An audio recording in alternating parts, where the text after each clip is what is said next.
Good morning, and welcome to Connections Radio Show, where we talk about ideas that matter. I'm glad you've made the connection and are with us today. I'm Lori Fitz, your host, and the goal of our show is to explore a wide range of topics that challenge us to see ourselves, our community, and the world around us. It gets us thinking, gets us talking, gets us wondering, gets us connected, and maybe inspired to do a bit more because we've made that connection. So our topic today is the magic of MELSA. You might not know what that is, but you will know with this show and 4 shows more. We're kicking off a 5-part series, and it's all about the library. And you'll love it. I've got great co-hosts that are going to be helping me with this show and the shows to come. This show will be on the second Saturday of the month here on Connections Radio Show. So hosting with me today, my co-hosts are Sally of MELSA, and I have Susan the librarian. And MELSA is an acronym. It stands for the Metropolitan Library Service Agency. Welcome to you both. Thank you for having us. By the way, there will not be a quiz on what MELSA stands for. Well, that's good. I keep practicing it, and maybe by the end of the series, I will be very fluent and not have to refer to my notes to know what MELSA is. Well, Susan, Sally, you've done a lot of work to promote MELSA. You've been part of the MELSA. Tell me about what you do and what your background is, and a little bit about what MELSA is. Okay, sure. Well, MELSA is one of 12 regional public library systems in the state of Minnesota. The state is sort of divided into those regions for the purpose of delivering library services through a joint powers agreement. It's complicated information. You don't need to know that part. But there are about 330 libraries, I think, in the state, and 103 of those are in MELSA. So we're the Twin Cities 7-county metro and are the kind of largest of those regional systems. And I'm just going to do a shout out to each of the counties that participate. We've got Anoka County, Carver, Dakota, Hennepin, Ramsey, and this isn't a county, but it's St. Paul, a little separate from the Ramsey. We've got Scott County and Washington County. So if you live in any of those, which I assume you do, and our national and international listeners, it's a cool place when you come visit. This is a cool area to come visit MELSA libraries. Are able to participate interchangeably, as I understand. Right, and so that is one of the things that MELSA does provide is a delivery system between all of those libraries so that you can pick something up in Anoka County, you can return it in Washington County. You can, use all of those libraries interchangeably. When I was growing up, I think I had a very distinct idea about what the library was. My mom took me, there might be a children's reading hour, and, I got my library card and I could check out my book, and I had to bring it back in 2 weeks, and, and it was great fun. And as I've gotten older, I may not have accessed all the services or even really know what the services are in our 21st century. So tell me a little bit about what I should know about being able to access what our library system does.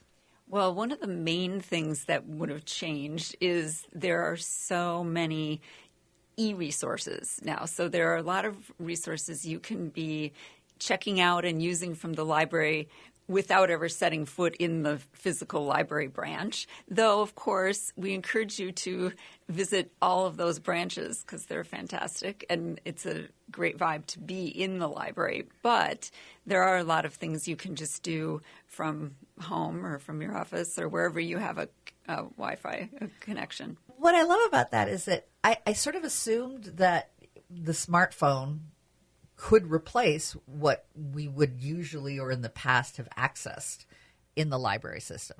But actually, you're complementing by having the e-resources, ways that we can utilize both our smartphone, our home computer, and get connected to a much larger information system. Right. Yeah. And there are so many of these e-resources that people don't realize are available to them at no additional cost. because they are, in fact, the good taxpayers of those counties. So they are paying in that way, so you don't have additional costs to be using all of these great resources. And so today and in future shows with you, we'll be able to talk about some of those resources and let people know how to access them. And actually, what I find what's great about the resources is that a lot of what MELSA provides, if you went out and joined LinkedIn Learning, that will cost you extra. If you use LinkedIn Learning through MELSA, it's free with your library card. And there's a lot of resources like that that not everybody might be able to afford. Right. That is provided through their library. Well, I'm interested in you two as individuals as well, and what you bring from the library, and why you pursued your career and what you do in your career. So, Sally, tell me a little bit about who you are. Okay. Well, I have a background academically, a master's degree in communications, and from the University of Minnesota. And I didn't start out in libraries, but eventually I found my way to Hennepin County Library as their communications manager over 20 years ago. And MELSA, because MELSA works with all of those different county libraries, we have a bunch of different teams. And MELSA had a promotions and marketing sort of a team, and I was the Hennepin County Library representative on that team. And so that's kind of how I got to know about MELSA and the director at the time. And ultimately, MELSA decided to add a position doing sort of community relations, communications, and I moved to that position, and that was more than 20 years ago. So I've been at MELSA since. And how have you seen it change? MELSA itself, well, we've really gotten, I think, a lot more oriented to providing services to the libraries and involving them in decisions that are being made for all of them, really. And so we've kind of switched our teams around, grown them, added some new teams. We added a collection development team in the last few years because that's been an important piece, so that we have a shared e-library now, and so that's a big piece where we're just bringing more of the library staff together as part of what MELSA does. And Susan, you have shared with me that you've worked with Sally for like 20 years. I am assuming it's during those same years that you were both heading up the communications for Hennepin and then moved into MELSA. What's been your role with MELSA? I have done a lot of random special projects with MELSA, everything from slogans that were originally on billboards, but then I saw one in a restroom for, free promotional thing. That was interesting. Oh, look, it's my work. Oh, look, it's in a bathroom. Okay. Worked with them on Teen LitCon, but currently the teams I'm on, I represent Carver County for communications, and then an interest group where it's jobs and small business programming, where we do, each county gets X number of funds from MELSA to develop programming and enhance collections for all ages for jobs and small business, whether it's, teenagers getting ready for employment, or how to start your own business, or how to use parts of technology or keep your technology safe. These are what MELSA is able to bring to the libraries, a way to do this a lot easier than we could individually, and a lot more interconnected. It's interesting to think of all the different ways that people have accessed the library and how you work with them. Yes. And you smile. Yes. I mean, it used to be, everybody used to, you could only get to the library by phoning them. Now, as someone who does the website and social media, you can, there's some libraries have online chat. There, you can put a question on their website. You can contact them through social media. You can email them. And no matter how you want to bring us your questions and your comments, we will be there to meet you now in whatever way they do. Some libraries actually do have texting Oh, and then they also have fax machines. That you wouldn't necessarily have in your home anymore. Yeah, fax machines, printing, all sorts of technological equipment that if it's also, again, cost prohibitive for a lot of people to, maintain a fax machine, and Lord knows how much printer ink is. That's, isn't that more expensive than gold or something like that? It can be. On a per ounce basis. So we have the machines when you need them. Well, this job seems like a perfect fit for someone who likes eclectic lifestyle. Yes. How were you drawn to it, and how long have you been in this? Well, I had my undergraduate at the U of M actually in communications. Then I went to the University of Madison for library school and got my master's degree there. I went into librarianing, as I call it, because I actually wanted to be a newspaper librarian. But even by the time I got out of the program, that was already a dying breed. So for a while, I did a whole bunch of different library jobs. I worked in a law library. I worked in library development and services agency for the state. Worked in some private businesses. About 20 years ago, I ended up at a public library and have stayed ever since. And when they found out my skill base is very, very random. So at present, I'll just say what I do now. I do actual on-desk reference work. I do communications for the library, their social media. We've got a YouTube page, a Facebook page, and an Instagram page. I do the website and some other technology team things. I do some collection development, too. I do the jobs and small business programming and some adult services programming. And there's usually one or two things that I forget I do, and I keep a list because I don't remember. Well, I love it because your background before you came to the library has played, it sounds like to me, yes, a very good role in giving you context of how to work with small businesses. How to work with, a variety of folks that have whatever needs. You're able to, from that background, go, oh, yeah, we could do that here. We can do that here. That's generally kind of a library thing. We can usually do whatever it is here if we have the means. Well, what we're going to do is we're going to take a pause and listen to some commercials here that are supporting our wonderful show, which we very much appreciate, here on AM 950, the progressive voice of Minnesota.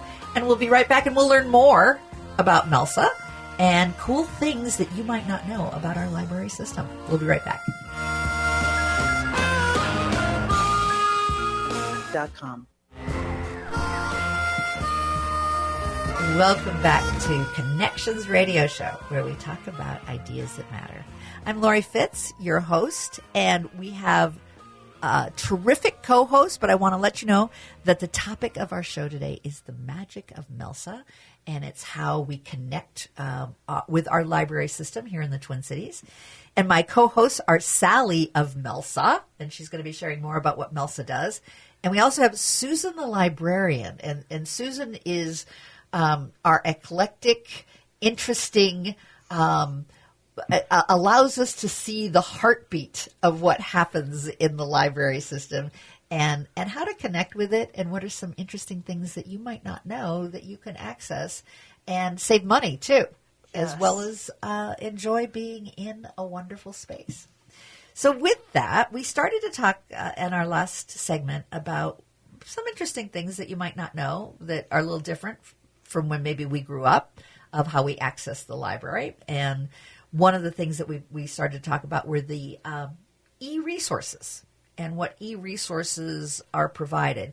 And when I think of the library, and I think of learning things like maybe helping with homework, or what kind of great resources are there to help. So tell me about the various resources. I think there's learning and things that you can read and lots more. So tell me more, Sally. Okay.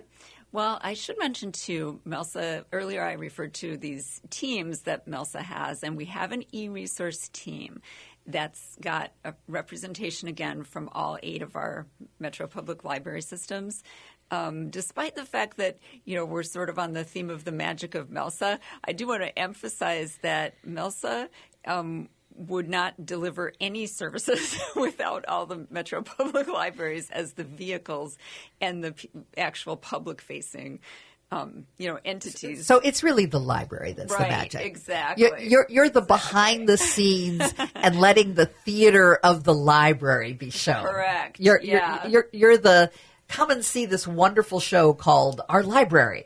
Right. Well, or and we love to try to find ways that we can benefit from economies of scale. That's a lot of what it's about in terms of, jointly you can sort of purchase these resources at a better price than it would be if each of our 8 library systems needed to purchase those resources individually. And as we talked about in our last segment, something like LinkedIn. LinkedIn's very expensive. But if you want to do some of those trainings that are offered through LinkedIn, you can get it through our library. Yes. What's nice is that a lot of our e-resources have evolved so that even if you just are using it through the library, you'll be able to use the app and not just the website. Tell me more about that. There's a handful of resources. I think Help Now, it's our online learning and free online tutoring. I'm going to mention that because school, I know, is starting at least in some locations soon, if not after the fair.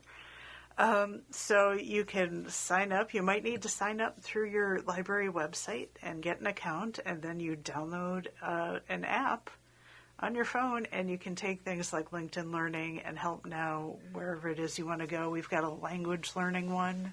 I also see the New York Times. New York Times is New York in there. Times is expensive. Yes, yes. But I love the New York Times. And we also have Libby, which does, among the ebooks and e-audio, has a bunch of e-magazines. Cool. And Ancestry.com. Ancestry, you have to use that one in the libraries. Okay. Though. Right. That is one where that is not provided. You wouldn't be able to log on from home or something like that. That is one of the ones where you'll want to visit the library. But if you bring your laptop into the library, you can use it there. You can use it on our computers. How about the Help Now Brain Fuse? Yes. Right. That is the homework help and also has an adult learning component to it, too. And if, for instance, if somebody was interested in getting their GRE, there is a way, there's a section on Help Now where you can have assistance studying for that. Yeah, there's a lot of great resources on there. But what I love about it is that, it has a live chat feature so that when you're doing the homework or when your child is working on homework. Or looking for a job. I see Job Now. Job Now is another one provided through BrainFuse, but a separate interface. But you can actually just, have somebody who's sort of your own personal job coach or your own I believe that's homework from help. 1 to 11 p.m. Every day that is not a holiday. Yep. Yes. 7 days a week, 1 to 11 p.m. You can access this. And I remember when I used to sort of demo Help Now when we first got it on various local TV news shows. I would sort of go on as if I were a high school student working on geometry or something like that to do a demo of it. And they were always fantastic. Because I'm just hoping the person on the other end is, because I didn't sort of prearrange them. I just sort of did it as though, this is just a live demo of something that on the moment. Uh-huh. And they were unfailingly so patient, which not all of us as parents can be because our knowledge of this topic is out of date potentially, and also we maybe never were good at geometry or never got the hang of it. So it's always going to be somebody with a lot of expertise in that area. They're patient. They send you other resources you can follow up with. And it's very expensive to get a tutor. It's very, and if you can access it through this app, through the library, what a godsend. I don't think I could do 9th grade geometry. Be able to do the theorems, but if someone else can, that would be great. Right. Well, what I know we're going to need to go to break in just a couple of minutes, but I just wanted to there's some buckets that I think are very cool. Looking at the learning resources, if you need help with your homework, check out the great resources. If you're looking for a good book or the newspaper, there's the reading resources. If you're curious about investing, I love that. If you're like, hey, I see the stock market and I hear about it going up and down, and I just don't know, and it scares me. You can learn about that. You can research for a paper that you might be doing if you're getting certification or working on your degree, and how to discover your family history. I asked about Ancestry. There's all the things that you can get on your app, but that cost. Yes. And they can add up. You have $30 here, $30 there, and you don't think, and all of a sudden you've got hundreds of dollars invested in your apps. And the information we have in areas like health and business, it's legitimate information. It isn't just Dr. Google. Yeah, I've been guilty of the Dr. Google. Everybody is. You have a symptom, and so you go for it, and you Google it, which Yes. can create more problems than really It can. solve. That's your library has for free. Just go on their website, health resources. We've got business resources too. It's and we've got them aged for all ages. Mm-hmm. So whether you're a returning adult learner or a preschooler, we'll have whatever you need there. What I love learning more about the library is I really felt like, well, hasn't the smartphone kind of replaced what the needs for the library are? And then you find out, oh no, they've not only kept up with the times, they're 2 steps ahead of us, and being able to provide it at low cost or no cost. And it works hand in hand, it sounds like, with where we are today and being able to access information, and takes it up a few notches. Yeah, we've evolved from what most people knew as kids. Well, by a lot. I mean, not that I didn't enjoy going into the library and being able to be taken care of and select a book and all of that good stuff. It's just really great to know that there's a lot more that today I can access and be excited about, and can help me in my work, and help me with my family, and can help me with my own personal growth. And still select books. Still select books. And with that, I'll have us go to break, and we'll come back and hear more stories from Susan the librarian.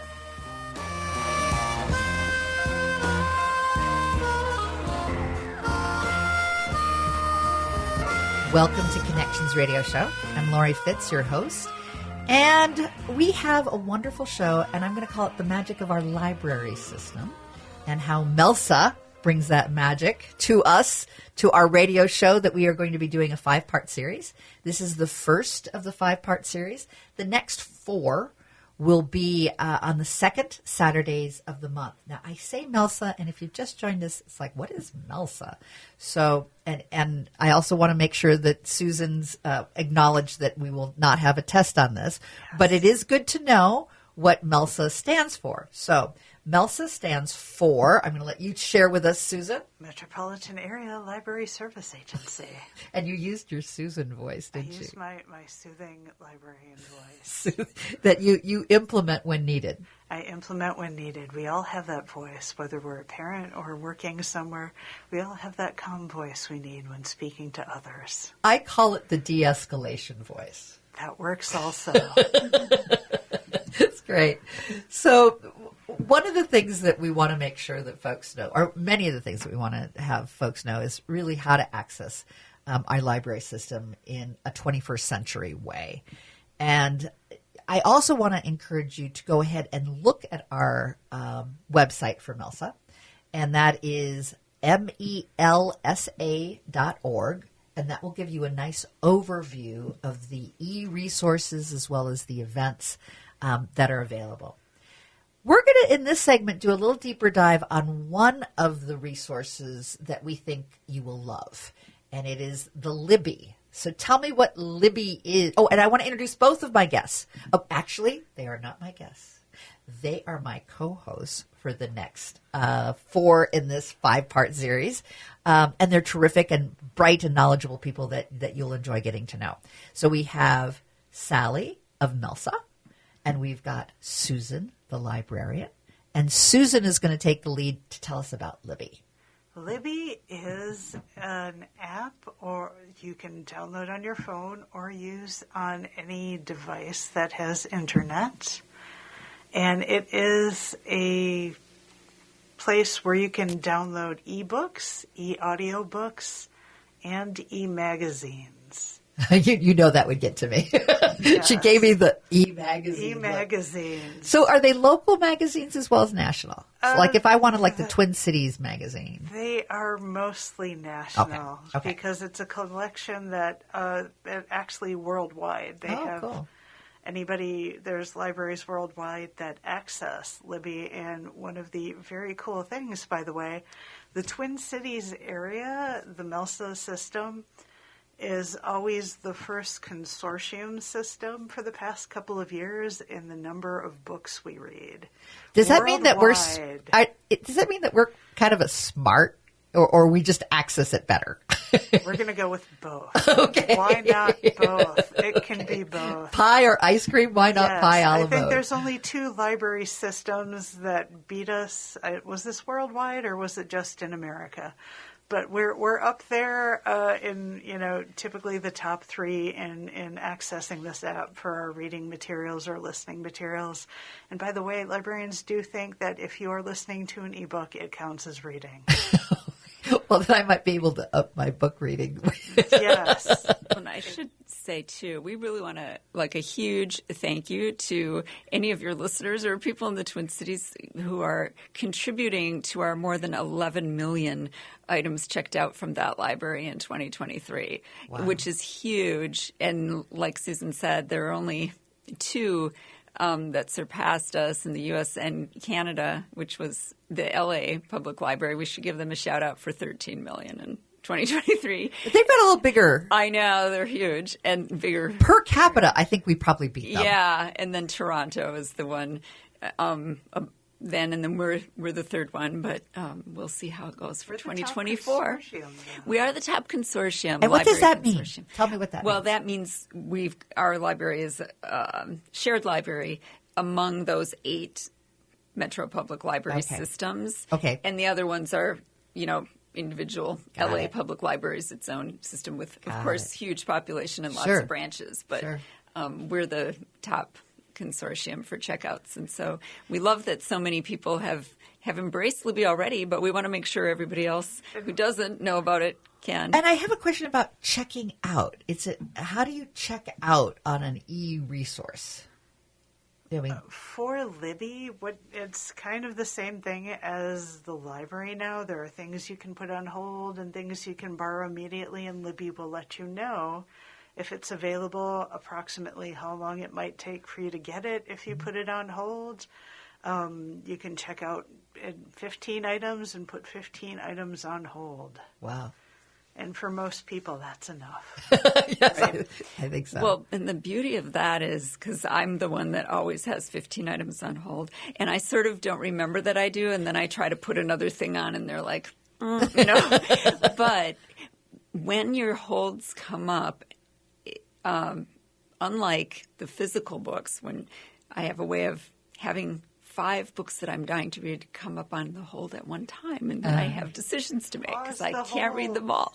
But on Libby, you can Beautiful thing. You can not only say, let the next person have it, but there's a slider where you can say how many days. Yes. Like I can say, can you deliver this to me again in 21 days? Oh. Or 20, however many days. You can set it. So it's fantastic. It's so good.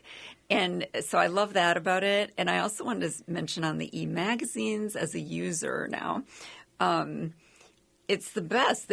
I get a little notation. Oh, the latest issue of the New Yorker is now in your. How cool. And the Atlantic. They is just that on download that too? it right to you.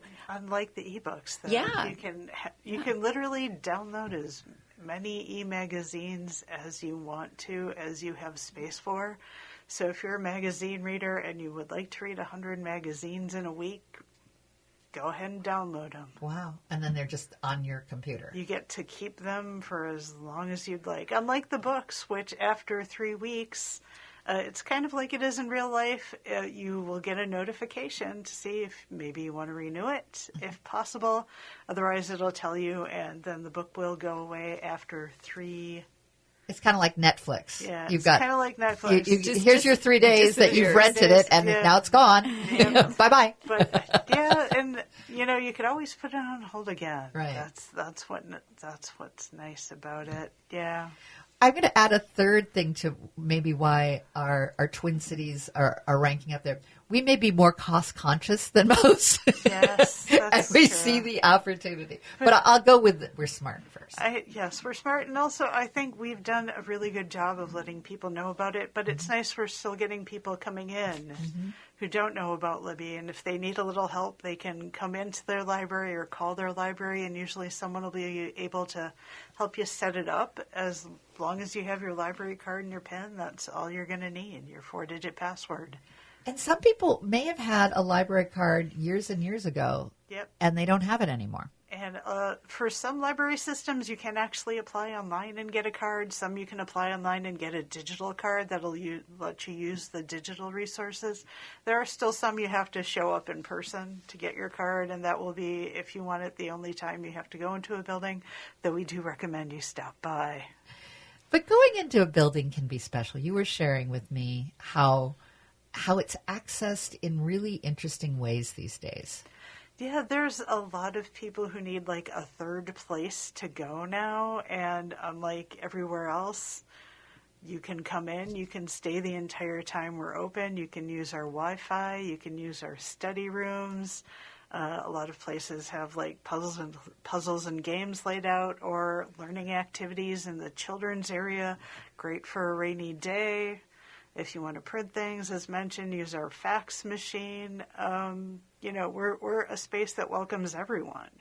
I love that idea that you might be a hybrid worker Yep. and you don't really have the space in your home, or you might have a challenge in your home that day that it's going to be difficult to work there. Yep.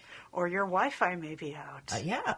And that you can come in. You can even have a Zoom call in a conference room if you rent it. And that was amazing to me because I also remember the day of no one spoke when you went into the library. Yeah, nowadays, except for the occasional children's program, as long as you keep it kind of at a conversational tone, we're not the shh. That's what I remember. But I got shushed a lot, so Yeah, I mean, we might ask you to, keep it down a little, maybe if we can hear you from 100 feet away, but we're not going to. That's the old stereotype, yep. I know lots of people, though, that go to coffee shops, and now the coffee shops are, making it more difficult to be there longer. And you guys just welcome us if we're wanting to work all day. Yeah, especially after the COVID lockdowns and we started reopening, we tried to have more spaces where people can come and have their own space, but also kind of be a part of a larger community. At some of the larger branches, there's just like, you look around as far as the eye can see, there's people working with their laptops on our tables because they don't necessarily want to be just locked away in a study space. They want to be able to see more people. They want to be able to get up, walk around, they can chat if they want to, if other people are amenable. It's a little more convivial, but you're still working in your own space. Are there other stories you wanted to share with us? I have a lot I stories. I've been working in public libraries for 20 years, but there's a couple of nice things. We were talking about Libby earlier. I think it's a great resource. A lot of people use it to enhance their checkouts. For instance, if you have a school assignment, we don't have the book on the shelf, you need it today, it might be on Libby. You can download it. If you are going on a road trip with your family, like over Labor Day, you can find audiobooks that pair with your car's Bluetooth and just everybody can listen as a family.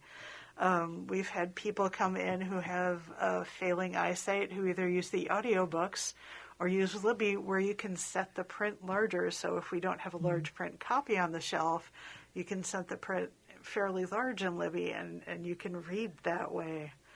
We've even had people who, there was someone who came in earlier this week who's going on vacation, and they had ordered a George R.R. Martin book. And they're like, maybe don't want to bring that on vacation because, the man does not write small books. So I was like, hey, why don't we get it on hold in Libby so by the time you start your vacation, you will be able to read it online and save a lot of luggage space there. That's great. Yeah. Well, with that, we're going to take a break, and we're going to come back, and we're going to learn about some recommendations that Susan the librarian has, as well as what are some cool things that you can ask Susan the librarian and how to access that. And I just want to, again, make mention, melsa.org is the website, and it's a great place to find out all the cool things that are available. And we'll be right back after just a few wonderful commercials with our sponsors. Welcome back to Connections Radio Show. So happy that you joined us today and explored with us the magic of our metropolitan libraries and brought to us with some very cool MELSA connective tissues that create opportunities for our library systems to work together and to offer more. And we can also take great pride in our Twin Cities area being one of the best to access e-resources from library systems. And we're here to encourage you. You know, in every fourth segment, I always want to do a call to action. I want to encourage you to think about getting your library card and figuring out how to work with your local library and getting all set up with these e-resources, and you'll save some money too. So hosting with me are my co-hosts Sally of MELSA and Susan the librarian. And I promised in the last segment, and before I go on, you may have just joined us and you're saying, what's MELSA?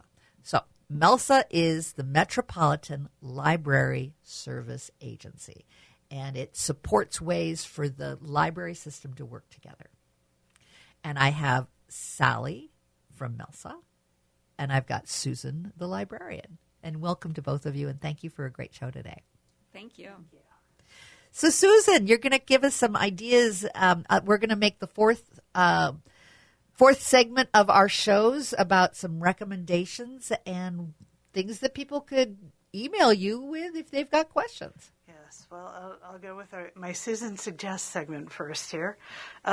Libby, if you look in the app or on the website that goes with it, they have a bunch of curated book lists and audiobook lists that the librarians and MELSA people have put together.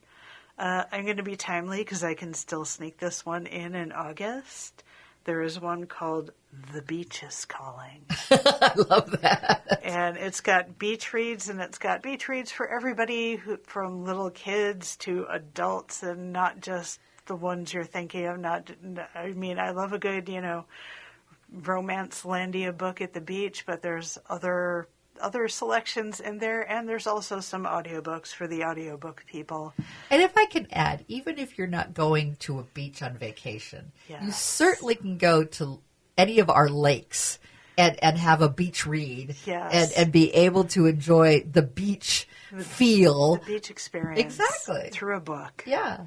Books take you everywhere. Yes, they do. Yes. And also, as mentioned before, I really like e-magazines in Libby for not just the short-term vacation read, but if you are a super planny person like myself and you're already thinking of like holiday stuff, whether the holidays be near and far, not only are there the regular magazines you can look at that have holiday issues, there's also specific topical holidays.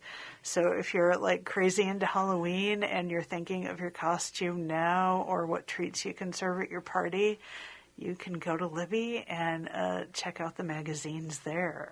I'm all good with getting excited about the holidays. I just am not good with pumpkin latte until October.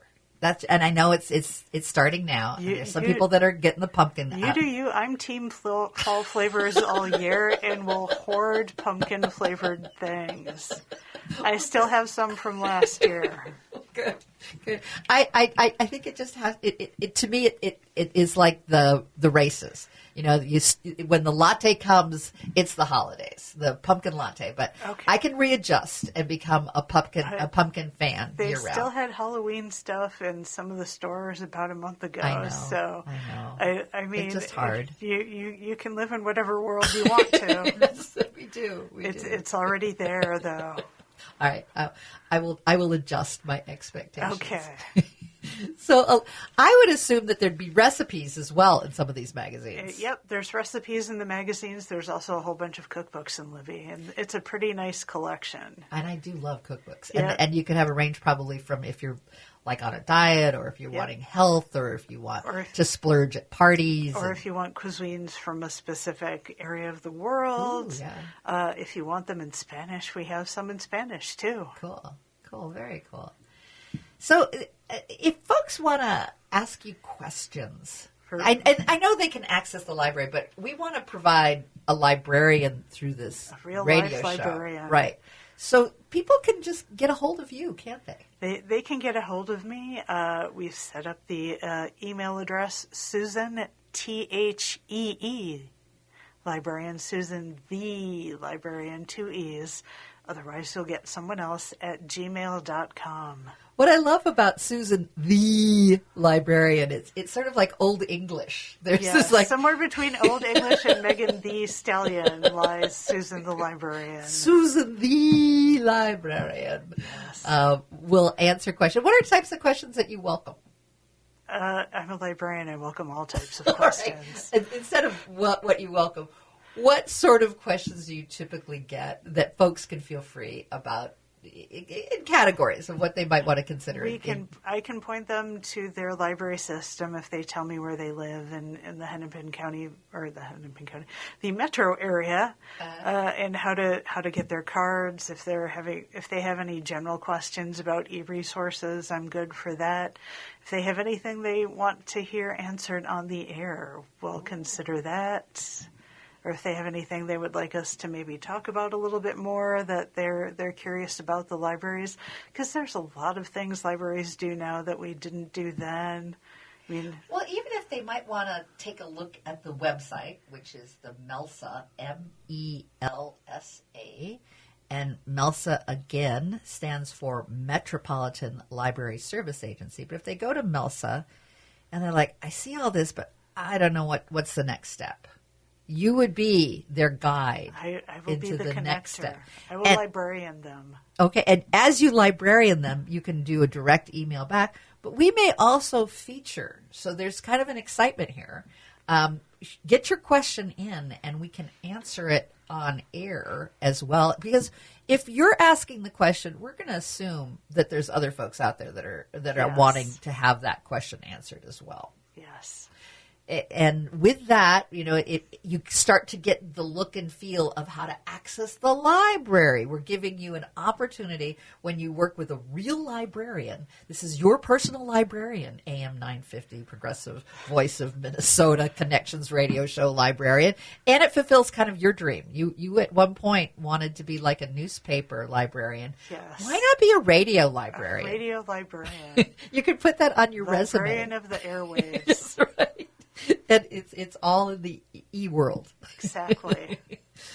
So I love that. I hope that you all will consider the opportunity to access the knowledge base of our Susan the librarian, and go to the email one more time, Susan the librarian, 2 E's.